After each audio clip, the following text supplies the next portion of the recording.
Main computer पर तो पहुँचे नहीं हम अभी, ठीक है।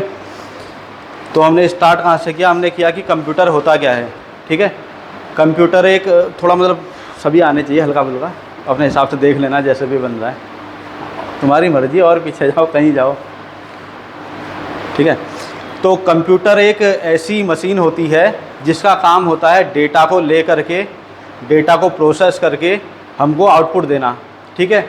जो इनपुट हम मतलब कंप्यूटर में देते हैं वो हो गया डेटा, उसके बाद प्रोसेस होती है, प्रोसेस के बाद जो आउटपुट हमें मिलता है उसे कहते हैं इन्फॉर्मेशन, ठीक। ये तो मैंने बताया था तुम्हें।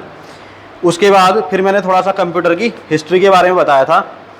अच्छा, कंप्यूटर जो है मैथमेटिकल कैलकुलेशन, रीजनिंग सारा कुछ कर सकता है, ठीक है ना। कंप्यूटर की हिस्ट्री में हमने देखा कि जो सबसे पहले कंप्यूटर मानते हैं बना हुआ वो है एबेकस, जो कि लगभग 3000 ईसा पूर्व का माना जाता है, ठीक है। और वैसे जो अंग्रेज लोग हैं ये मानते हैं कि 1602 में बना हुआ था। एबेकस में क्या था, उसमें बेसिक जोड़ने और घटाने का सिस्टम था, बाकी उसमें कुछ भी नहीं था। तो सबसे पहला है, उसमें एक ऐसे वायर जैसे रहते थे, बीड्स होते थे उसमें मोती, उनको काउंट करते थे, गिनते थे, तो उसके हिसाब से जोड़ना और घटाना होता था। उसके बाद सेकंड आता है नेपियर बोन, जो बना था 1617 में। स्कॉटलैंड का एक साइंटिस्ट था जॉन नेपियर, उसने बनाया था। इसके द्वारा बनाई गई जो मशीन थी वो गुणा का काम करती थी, मल्टीप्लाई का काम करती थी, ठीक है, गुणा करके देती थी चीज़ों को। फिर आता है पास्कल मशीन, जिसको पास्कलाइन भी कहते हैं, उसे बनाया था ब्लेज पास्कल ने, जो कि था फ्रांस का, ठीक। और ये एक मैकेनिकल कैलकुलेटर था, और ये थोड़ा सा मतलब कॉम्प्लेक्स टाइप की चीज़ों को जोड़ना या घटाना कर सकता था, ठीक। उसके बाद हमने देखा था 1837 में। अच्छा, 1822 बोल रहा था ना वो, तो 1822 में ऐसा ना, चार्ल्स बेबेज ने दो चीज़ें बनाई थी। 1822 में उसने जो बनाया उसे कहते हैं डिफरेंस इंजन, ठीक। 1822 में बनाया था डिफरेंस इंजन। डिफरेंस इंजन का काम जोड़ने घटाने का ही था, लेकिन थोड़ा सा और बड़े वाले नंबरों को, कॉम्प्लेक्स टाइप के, ठीक। उसके बाद उसने 1837 में बनाया एनालिटिकल इंजन, जहाँ से हम कंप्यूटर की नींव मानते हैं। वो अपने लाइफ टाइम में उसको बना नहीं पाया था, उसको मतलब कॉन्सेप्ट तो उसने दे दिया था, लेकिन उसके बनने से पहले उसकी डेथ हो गई थी। लेकिन क्योंकि उसने एक कॉन्सेप्ट दिया था, उसी के कॉन्सेप्ट पर आज जो कंप्यूटर है वो बना हुआ है, तो हम उसे फादर ऑफ कंप्यूटर कहते हैं, चार्ल्स बेबेज को, ठीक है। उसके बाद आता है तुम्हारा 1837 तक हम पहुँच गए थे। उसके बाद आता है 1890 में, जो है टेबुलेटिंग मशीन, जिसे हरमन हॉलरिथ ने बनाया था, जो अमेरिका का था। ये पंच कार्ड से डेटा प्रोसेस करती थी, ठीक है। जनगणना में इसने इसका इस्तेमाल किया था। फिर उसके बाद हमने पढ़ा था 1844 में हार्वर्ड आइकन ने, उसने मार्क 1 बनाया था कंप्यूटर, जिसमें स्विच और कंट्रोल सर्किट वगैरह उसने जोड़े थे, ठीक हो गया। और उसमें डेटा को हम मैन्युअली एंटर कर सकते थे, और स्टोरेज के लिए मैग्नेटिक ड्रम्स का इस्तेमाल किया था उसने। फिर 1946 में एनियाक बना था, जिसे बनाया था एकर्ट और मैकली ने, यूएसए के थे दोनों। ये पहला इलेक्ट्रॉनिक डिजिटल कंप्यूटर माना जाता है, ठीक है। इसमें साइंटिफिक यूज के लिए इसका इस्तेमाल किया गया, यानी कि वैज्ञानिक लोग अपने इस्तेमाल के लिए, साथ ही साथ वेदर फोरकास्टिंग, मौसम वगैरह का पूर्वानुमान लगाने के लिए इसके लिए इस्तेमाल हुआ। एनियाक की फुल फॉर्म है electronic numeric integrator and computer. उसके बाद आता है 1949 में, यानी कि 49 में एडस्टैक बना था, electronic delay storage automatic computer, John von Neumann ने बनाया था, वो भी अमेरिका का ही था। इसमें इसने स्टोरेज कैपेसिटी अच्छी करी थी, साथ ही साथ पहला कंप्यूटर का प्रोग्राम रन किया था इसमें, मेन ये चीज़ है। बाकी फिर आता है 1951 में यूनिवैक बना था। यूनिवैक उसी ने बनाया था जिसने एनियाक बनाया था, यानी कि एकर्ट और मैकली ने, JP Eckert and JW Mauchly, USA वाले। तो इसने जो है मैग्नेटिक टेप का इसमें इस्तेमाल किया हुआ था, जनरल पर्पज़ कंप्यूटर ये बना हुआ था इनकी लोगों के इस्तेमाल के लिए। फिर आ गया 53 में आईबीएम ने, आईबीएम जो कि है इंटरनेशनल बिजनेस मशीन, उस आईबीएम ने बनाया था कंप्यूटर, ठीक है। और आईबीएम आज भी एक बहुत बड़ा जायंट माना जाता है इस फील्ड में। बाकी इसने जो अल्फ़ा न्यूमेरिक कैरेक्टर है और जो स्पेशल कैरेक्टर है उसको डेसिमल में कन्वर्ट करने वाला सिस्टम तैयार किया था। 53 के बाद फिर कंप्यूटर की जनरेशन हमने पढ़ी थी। तो जनरेशन में जो पहली जनरेशन थी वो 40 से लेकर 56 तक थी, ठीक है। जो जो अभी तक हम कंप्यूटर पढ़े थे, एनियाक, एनवैक, यूनिवैक, वो सारे उसी जनरेशन के अंदर आए थे। तो इसमें क्या हुआ था ना, इसमें वैक्यूम ट्यूब का इस्तेमाल हुआ था और काफ़ी बड़े होते थे साइज में, ठीक है। मैग्नेटिक ड्रम का इस्तेमाल किया गया था स्टोरेज के लिए। एग्जाम्पल तुम्हें पता ही है इसके, एनियाक के, एनियाक, यूनिवैक, मार्क 1, ये सारे 56 से 63 तक आती है कंप्यूटर की सेकंड जनरेशन। सेकंड जनरेशन में होते हैं ट्रांजिस्टर का इस्तेमाल। ट्रांजिस्टर सेमीकंडक्टर मटेरियल से बनता है, सेमीकंडक्टर यानी कि अर्धचालक, ठीक। जैसे कि सिलिकॉन, जर्मेनियम, गैलियम, ये सारे ज़्यादातर हम सिलिकॉन का ही इस्तेमाल देखते हैं, ठीक है ना। और सिलिकॉन वैली करके एक जगह भी फेमस है अमेरिका में, तो वहाँ सारे ऐसी कंपनियाँ हैं, जो इंटेल वगैरह की कंपनी है, जो एनवीडिया है ग्राफिक कार्ड बनाती है, वो सारे उधर ही हैं कैलिफोर्निया में, ठीक है।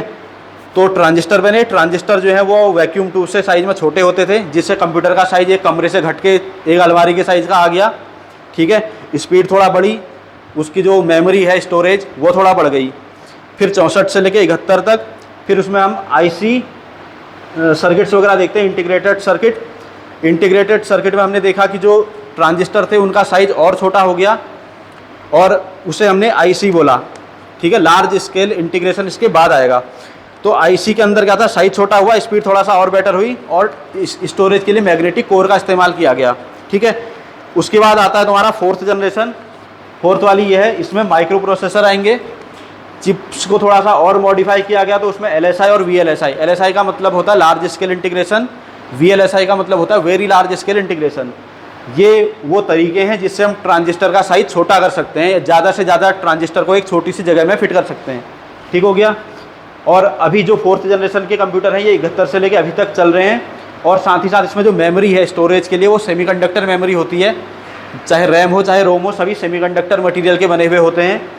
उसके बाद इसके एग्जाम्पल हैं लैपटॉप, पीसी, मोबाइल। फिर उसके बाद 1985 के आसपास इसमें ग्राफिक यूजर इंटरफेस आता है, जो माइक्रोसॉफ्ट के द्वारा डेवलप किया जाता है। उससे पहले जितने भी कंप्यूटर थे वो सारे कंप्यूटरों में DOS सिस्टम होता था, डिस्क ऑपरेटेड सिस्टम। वो सिस्टम ऐसा था कि आप उसमें से कमांड एंटर करोगे, कंप्यूटर आपको काम करके देगा। इसके बाद ग्राफिक यूजर इंटरफेस आया, तो इससे सभी लोगों का कंप्यूटर में काम करना आसान हो गया। हमें जो चीज़ें हैं, जो भी फाइलें हैं, वो सब हमको आइकन के रूप में दिखाई देने लगी, हम उसको देख सकते हैं आसानी से, ठीक है। और इसमें लैंग्वेजेज वगैरह हैं, पास्कल, कोबोल, ये सारी। और एग्जाम्पल में इंटेल और मैकिन्टोश, मैकिन्टोश यानी कि एप्पल। फिर आता है फिफ्थ जनरेशन, जो कि अभी डेवलपमेंट में है और फ्यूचर तक चलता रहेगा, जिसमें आएगा ULSI ultra large scale integration और SLSI super large scale integration. ये और छोटा साइज कर देंगे ट्रांजिस्टर का, जिससे और ज़्यादा, अभी तो अगर अभी अरबों में है तो भी कई अरबों तक फिर एक छोटे से उसमें चिप के अंदर आ जाएंगे ट्रांजिस्टर। तो उससे क्या होगा, जो पावर है प्रोसेसर की वो बढ़ जाएगी और उसकी स्पीड बढ़ जाएगी। जो उसमें एनर्जी लग रही है प्रोसेसर को चलाने के लिए वो कम हो जाएगी, ठीक है ना। और ये सारा यूज होगा तुम्हारा रोबोटिक्स में, ऑटोमेशन में और AI में। फ्यूचर में जो स्टोरेज आने वाली है वो होने वाली है ऑप्टिकल स्टोरेज। तो इतना अभी तक हमने पढ़ा। यहाँ तक किसी को अगर कोई डाउट है, कुछ पूछना है तो पूछ सकता है। किसका? मैग्नेटिक ड्रम का मतलब है, देखो मैग्नेटिक एक मतलब एक व्हील जैसा समझ लो। उसमें क्या है, कोई चीज़ को इन्फॉर्मेशन को स्टोर करना है। आज भी अगर हम कोई इन्फॉर्मेशन को स्टोर करते हैं ना, तो मैग्नेटिक फॉर्म में स्टोर रहती है। एक ऐसा ड्रम जैसा, उसका साइज ऐसा व्हील जैसा दिखाई देगा तुमको। उसमें क्या है, उसको मैग्नेटाइज और डीमैग्नेटाइज करते हैं। जैसे मान के चलो मेरे को कोई इन्फॉर्मेशन स्टोर करनी है, ठीक है। मैंने कोई चीज़ लिखी, मशीन को मशीन लैंग्वेज में कन्वर्ट करी, मशीन ने इसको 1011 ऐसा कुछ बदल दिया इसको। अब इस मैग्नेटिक ड्रम में क्या रहेगा, कुछ हिस्से बने रहेंगे। तो जहाँ पर ये मैग्नेटाइज रहेगा ये तो हो गया 1, जहाँ पर मैग्नेटाइज नहीं रहेगा ये हो जाएगा 0, जहाँ पर फिर से मैग्नेटाइज हो गया ये हो जाएगा 1। तो इस तरीके से इस इन्फॉर्मेशन को इस मैग्नेटिक ड्रम में स्टोर किया जाएगा। समझ रहे हो? मैग्नेटाइज का मतलब ये हिस्सा उसका मैं क्या बोलते हैं उसको, चुंबक जानते हो ना, हैं चुंबकीय, ये वाला हिस्सा मैग्नेटाइज रहेगा। तो कंप्यूटर को ये चीज़ पता है कि यहाँ पर मैग्नेटाइज अगर ये चीज़ हो रखी है तो ये 1 है। अगर अगला हिस्सा उसको दिख रहा है कि मैग्नेटाइज नहीं है तो वो उसको 0 पड़ेगा। तो इस तरीके से हम जो भी डेटा है उसको स्टोर कर सकते थे एक मैग्नेटिक ड्रम की फॉर्म में। ज़्यादा डिटेल में अगर जानना तो और अच्छे से भी समझा दूंगा, ठीक। और ज़्यादा डिटेल में तुम्हें तब समझ में आएगा जब इसका चित्र वगैरह देखोगे। तो अब ऐसा कुछ हो तो पा नहीं रहा है, लेकिन मैं कल से देखूंगा, अगर लैपटॉप लेके आने का होगा तो उससे देख लेंगे थोड़ा, लैपटॉप या टैबलेट जो कुछ भी होगा। और बताओ, और किसको कुछ डाउट है तो? हैं डायोड के बारे में? तो डायोड देखो, डायोड ऐसा है ना, डायोड एक सेमीकंडक्टर मटेरियल से बनने वाला कंपोनेंट है। डायोड होता है इलेक्ट्रॉनिक कंपोनेंट, ठीक है। डायोड को अगर तुम कहीं पर डायग्राम देखोगे तो ऐसा दिखाई देगा, ये इसका डायग्राम है डायोड का। और वैसे तुम अगर डायोड को देखोगे तो खाली इस टाइप का दिखेगा ये, और कुछ समझ में नहीं आएगा। एक साइड पे एक पट्टी होगी इसकी, और एक साइड पर ये खाली ब्लैक रंग का दिखेगा। अब डायोड से होता क्या है, तो डायोड सिर्फ एक दिशा में करंट के फ्लो को अलाउ करता है। कहने का मतलब जैसे ये एक वायर है, इसमें मैं अगर चाहूँ तो करंट यहाँ से भी फ्लो कर सकती है, चाहूँ तो करंट इधर से इधर को भी फ्लो कर सकती है। दोनों में से किसी भी दिशा में करंट फ्लो कर सकती है। मैं अगर बैटरी को चेंज कर दूँ तो, ठीक है ना, ये बैटरी का पॉजिटिव है, ये निगेटिव है। अब अगर मैं इसको बदल दूँ तो अभी करंट यहाँ से जा रही है, तो अभी करंट यहाँ से चली जाएगी, बदल जाएगा ये, ठीक। लेकिन कई बार ऐसा होता है हमको सिर्फ एक ही डायरेक्शन से करंट को फ्लो करवाना होता है, तो हम उसको खुद से कंट्रोल ना करके हम क्या करते हैं, वहाँ पर डायोड लगा देते हैं। तो डायोड क्या करेगा, इस डायरेक्शन से तो करंट को जाने देगा, लेकिन इस डायरेक्शन से जब करंट जा रही होगी तो उसको रोक देगा। तो इसका बहुत जगह पर इस्तेमाल होता है डायोड का भी सर्किट में। अगर कोई भी इलेक्ट्रॉनिक सर्किट था तो मोबाइल का चार्जर एडेप्टर खोल के देखोगे तो उसके अंदर भी तुम्हें डायोड लगे हुए दिख जाएंगे। अब काम कैसे करते हैं, तो काम करते हैं ये सेमीकंडक्टर के प्रिंसिपल पे। थोड़ा सा हल्का हल्का समझा देता हूँ इसको। तो देखो, सेमीकंडक्टर मटेरियल के बारे में मैंने बताया था कि एक ऐसा मटेरियल है जो वैसे तो करंट को फ्लो नहीं करता है, लेकिन उसमें जब हल्की सी वोल्टेज रहती है तो करंट को फ्लो करने लग जाता है, ठीक है। एक कंडक्टर होता है, एक होता है इंसुलेटर, और एक होता है बीच में सेमीकंडक्टर।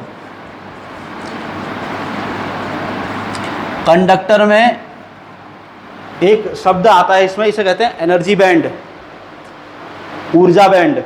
ऊर्जा बैंड अगर कम होगा, कोई भी चीज़ में करंट कैसे फ्लो करती है, उसके अंदर इलेक्ट्रॉन्स फ्लो होते हैं ना। अगर इलेक्ट्रॉन्स आसानी से फ्लो हो जा रहे हैं तो इसका मतलब है कि उसमें ऊर्जा जो एनर्जी बैंड है वो कम है। और अगर एनर्जी बैंड बहुत ज़्यादा होगा कि इलेक्ट्रॉन फ्लो नहीं कर पाएंगे, लेकिन एनर्जी बैंड इतना होगा कि थोड़ा सा तुमने बाहर से उसको इलेक्ट्रॉन को वोल्टेज दिया तो इलेक्ट्रॉन जंप करके फ्लो करने लग जाएं, तो वो आएगा सेमीकंडक्टर मटेरियल में। अब सेमीकंडक्टर दो तरीके के होते हैं, एक होता है पी टाइप, एक होता है एन टाइप का। पी टाइप उसको पॉजिटिव टाइप बोलते हैं, एन टाइप हो गया निगेटिव टाइप। अब डायोड के बारे में थोड़ा सा बता रहा हूँ मैं।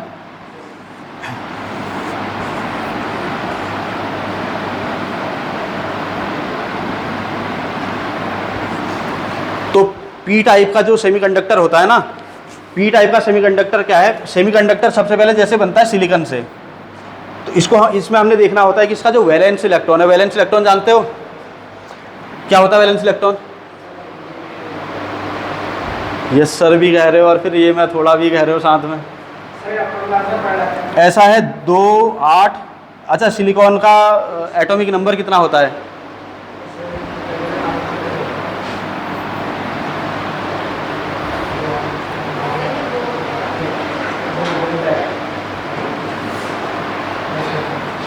सेमीकंडक्टर जैसे सिलिकॉन एक मटेरियल है, इसके वैलेंस में होते हैं 4 इलेक्ट्रॉन सबसे बाहर वाले सेल में। अगर इलेक्ट्रॉन जैसे मान के चलो 7 इलेक्ट्रॉन है, बाहर का कोई भी ऑर्बिट एटम का पूरा होने के लिए चाहिए उसको 8 इलेक्ट्रॉन। अगर उसमें 7 इलेक्ट्रॉन है तो उसके लिए ज़्यादा आसान है कि वो 1 इलेक्ट्रॉन कहीं बाहर से ले ले। अगर उसके पास मान के चलो 2 या 3 इलेक्ट्रॉन है बाहर, तो बेटर यह है कि वो दे दे इलेक्ट्रॉन। अब इसके पास क्या है, इसके पास है 4 इलेक्ट्रॉन। अब या तो 4 दे या फिर 4 ले, तो एकदम बीच वाली कंडीशन में फंस चुका है। तो इसमें क्या होता है, इसीलिए जो है कंडक्ट नहीं करता है नॉर्मली तौर पे। लेकिन जब हमको इसको सेमीकंडक्टर बनाना होता है ना, तो हम इसमें अशुद्धियों को मिलाते हैं। अशुद्धियों को मिलाने को बोलते हैं डोपिंग।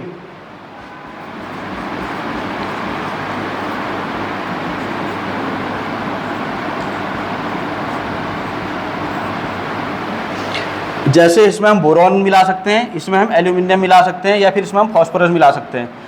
ये अगर बोरॉन या एल्यूमिनियम मिलाओगे तो इसमें एन टाइप का बनेगा, फास्फोरस वगैरह मिलाओगे तो पी टाइप का बनेगा, ठीक है। तो 2 तरीके के इसमें पी और एन टाइप के मटेरियल तैयार हो जाते हैं हमारे पास।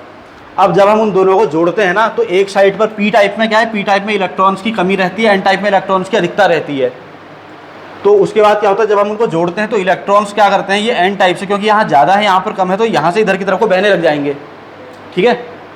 अब एक तरफ को बहने लग जाते हैं, लेकिन एक टाइम के बाद जब इलेक्ट्रॉन्स की संख्या बैलेंस हो जाती है तो यहाँ ये बीच वाला रीजन एक फॉर्म हो जाता है, जिसके बाद इलेक्ट्रॉन बहना बंद कर देते हैं।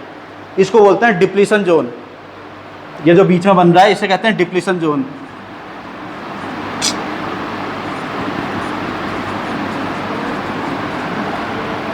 अब हम जब इसको बाहर से वोल्टेज देंगे तभी ये इलेक्ट्रॉन इसमें मूव कर पाएंगे, वो भी एक डायरेक्शन में। ठीक है, तो ये इस तरीके से काम करता है डायोड, क्योंकि वो एक ही डायरेक्शन में जाएंगे अब इलेक्ट्रॉन। लेकिन अगर हम दो पी टाइप के और एक एन टाइप का वो मिला दें, या दो एन टाइप के और एक पी टाइप का मिला दें, जैसे अभी तो हमने एक पी और एक एन बना रखा है। अब मान के चलो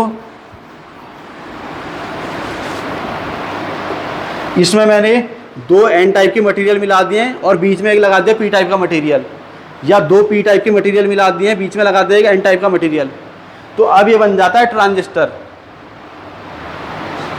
ठीक, तो ये होता है ट्रांजिस्टर। ये टाइप भी होते हैं ट्रांजिस्टर के, दो मेन टाइप होते हैं ट्रांजिस्टर के, या तो उसको बोलते हैं एनपीएन ट्रांजिस्टर या बोलते हैं पीएनपी ट्रांजिस्टर। ठीक है, ऐसे देखोगे तो कुछ इस तरीके का दिखाई देगा, एक एन हो गया, इधर पी हो गया, इधर एन हो गया, तीन इसमें लेग्स रहती है इस तरीके से।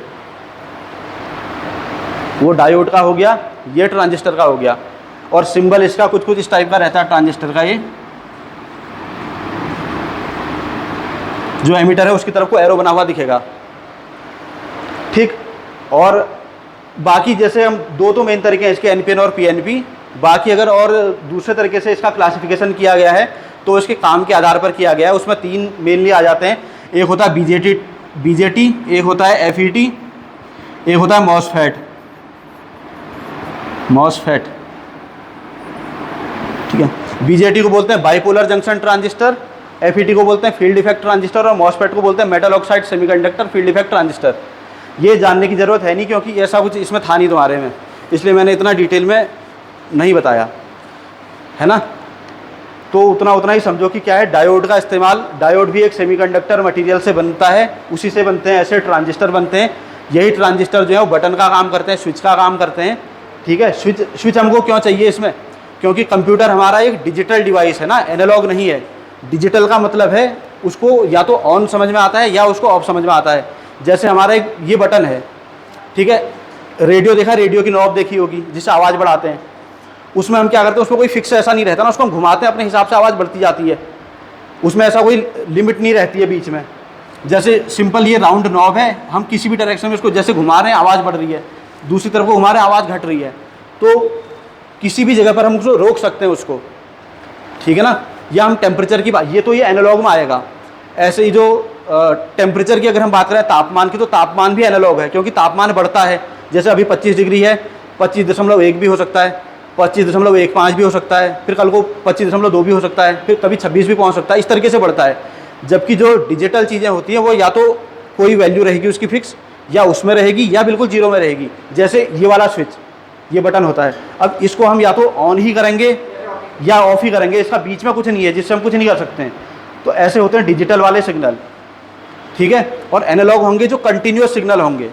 डिजिटल सिग्नल को अगर रिप्रेजेंट करते हैं तो वो कुछ इस तरीके से ग्राफ बना हुआ दिखेगा तुमको डिजिटल सिग्नल का।